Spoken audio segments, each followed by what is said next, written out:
সকালে প্রধানমন্ত্রীর কঠোর বার্তা। आतंकियों की बची खुची जमीन को भी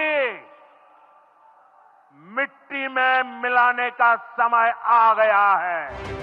বিকেলে রাষ্ট্রপতির কাছে কেন্দ্রীয় স্বরাষ্ট্রমন্ত্রী ও বিদেশমন্ত্রী। সন্ধ্যায় সর্বদল বৈঠক।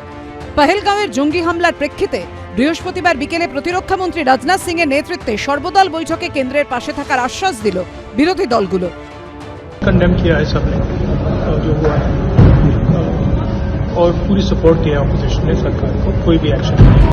সূত্রের দাবি, তৃণমূলের লোকসভার দলনেতা সুদীপ বন্দ্যোপাধ্যায় সর্বদল বৈঠকে বলেন, সন্ত্রাসবাদের বিরুদ্ধে লড়াইয়ে আমরা কেন্দ্রের সঙ্গে আছি।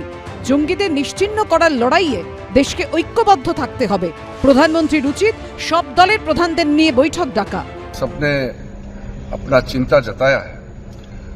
सब पॉलिटिकल पार्टी ने अपने अपने विचार को रखा और एक चीज सामने में आया कि देश को एकजुट और एक आवाज में खड़ा रह करके बोलना चाहिए और आतंकवाद के खिलाफ में एकजुट होकर के भारत को लड़ाई लड़ना चाहिए, ये सबने माना है। তবে এর পাশাপাশি নিরাপত্তার খামতির অভিযোগ নিয়ে সরব হতেও ছাড়েনি তৃণমূল। সূত্রের দাবি, বৈঠকে সুদীপ বন্দ্যোপাধ্যায় বলেন, পহেলগাঁওয়ের মতো টুরিস্ট স্পটে নিরাপত্তা বাহিনী ছিল না কেন? বিজেপি এটাকে হিন্দু মুসলিম ইস্যু করে তুলছে কেন? কেন্দ্রের শাসক দলের উপর অনেক বড় দায়িত্ব রয়েছে। The spirit was good.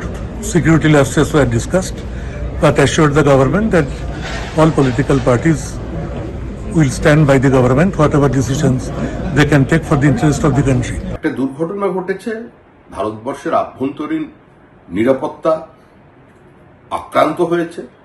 এখন রাজনৈতিক মতভেদ নির্বিশেষে বিভাজনের ঊর্ধ্বে উঠে সমস্ত দেশকে এক হয়ে এই ধর্মান্ধ মৌলবাদী ইসলামিক সন্ত্রাসবাদের বিরুদ্ধে যুদ্ধ করতে হবে। বৃহস্পতিবার জম্মু কাশ্মীরের মুখ্যমন্ত্রী ওমর আবদুল্লাহ একটি সর্বদল বৈঠক ডেকেছিলেন, যেখানে পহেলগাঁওয়ের ঘটনাকে জঘন্য এবং অমানবিক আখ্যা দিয়ে একটি প্রস্তাব পাশ করা হয়।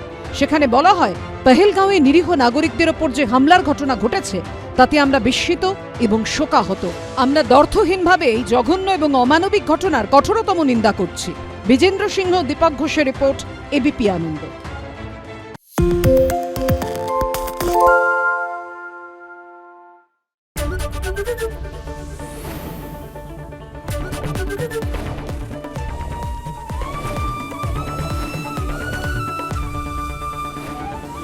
এবিপি আনন্দ, এগিয়ে থাকে, এগিয়ে রাখে। পালিয়েছে তাই নাকি? রাত্রি বাংলা গুজব চায় না, বাংলা খবর চায়। বাংলা খবর, বাংলার খবর।